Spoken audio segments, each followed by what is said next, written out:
and you ask them, who is mentoring you? What orientation are you taking, or do you aspire to take there? It's the same philosophy. It's just changing bodies. The same philosophy, largely of corruption, the same philosophy of sentiments. You see that? The way to change men is to change their value system. There are two dimensions to the gospel. There is the message that saves, the gospel, but there is the mentality, the value system that transforms a man and uses that transformed man to transform societies.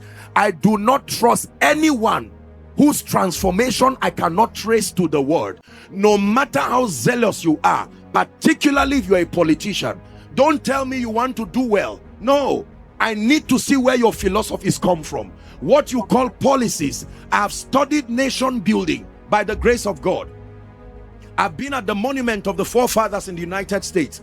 I've studied some of the tenets upon which the United States was built.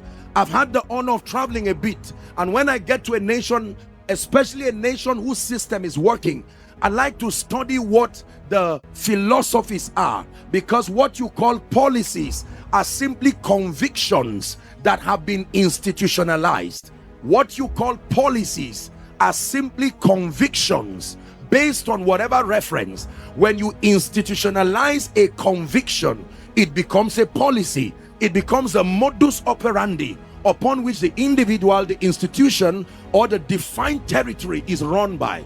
And so if we have Africa in trouble, if we have our nation going through all kinds of epileptic experiences, we need to redefine our core philosophies.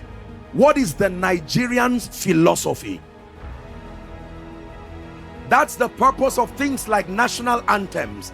There are supposed to be subliminal ways of engineering within the average person, indoctrinating in you a philosophy, a mentality for nationhood, a mentality for nation building, a mentality for responsibility, a mentality for diligence, discipline, hard work. You talk to our little children and watch the kind of pungency that is in their imagination.